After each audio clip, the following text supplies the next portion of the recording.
Well, hey guys, this is your girl Lisa B, the Life Changer, and you know it's time for a Jumpstart Monday. Well, listen, the first thing I want to always ask you to do is this: like, comment, share. One more time: like, comment, and share. Make sure you also tag some people that might be able to get some value from these videos that we're putting out. So you might say, well, Lisa B, they come out so early. Listen, you know the early bird gets the worm, right? But even if you're coming back on the replay, I'm hopeful that I'll give you some information that you can put in your tool belt, that you can pull out when necessary as you're going through this thing called life. So today we're going to be talking about decisions, specifically how to make good decisions. Now, this is not the be all and the end all, but I think that the tips I'm going to provide will be able to help you on this journey of making decisions, because those are the things we do every day.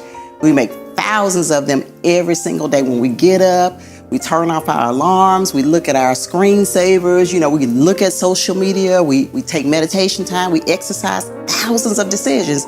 So we have to be cognizant in many cases as to how we are making decisions, especially those that are monumental, meaning those that will change our life or could potentially change the life of our children, our spouses, etc. So first of all, two things that I know about decisions. Number one is this: when you decide to do something, action usually follows. Okay, that's number one. And then number two, the decision that you make today will show up in your tomorrow. This is why decisions are important. So I want to talk to you about a couple of tips that I think will be helpful. Now, number one is this: I want you to understand that we can't get so emotionally entangled in our decision making that it causes us basically just to jump before looking. So let me give you an example.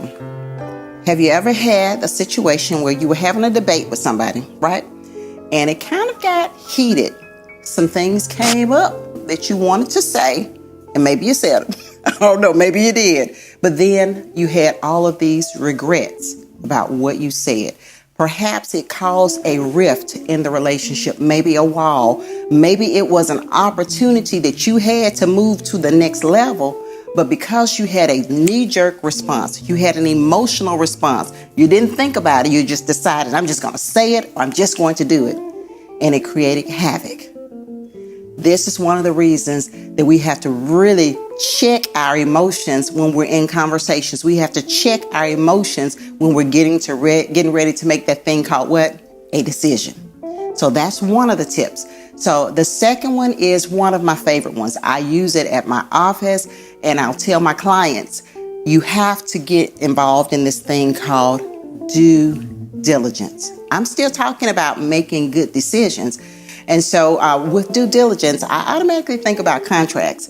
And so when I have a client to come in and execute a contract, I have a habit of just giving them an overview of what the contract should entail, right?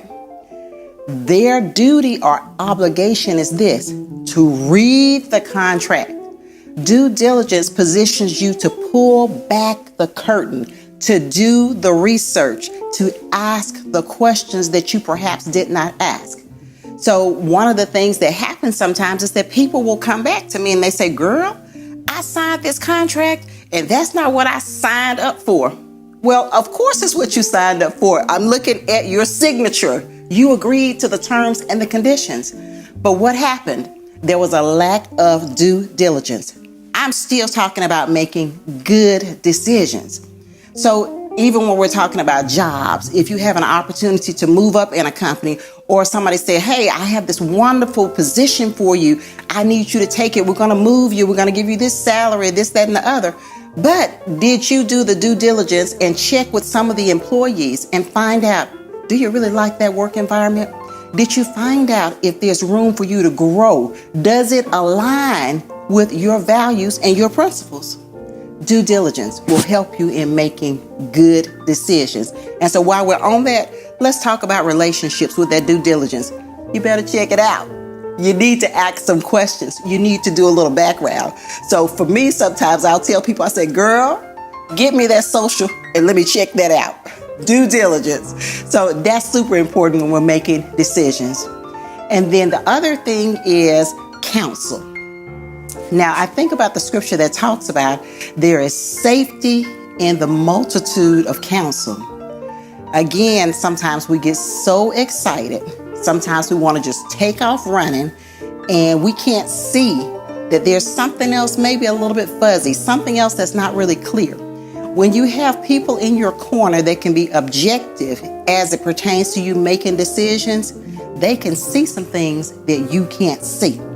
Sometimes you need an expert. Maybe you need a mentor. Maybe you need a coach. Maybe you just have someone that's really good at discerning, hey, if that's a good thing to do or a good move to make. So I think it's important for us to really make sure that we have those people in our circle, because sometimes we cannot see the forest for the trees. And again, it goes back to us just getting clouded and caught up in our emotions, just like we can get clouded and caught up in our emotions as it pertains to due diligence. I want you to understand we have to really take our time, especially when we're making monumental decisions.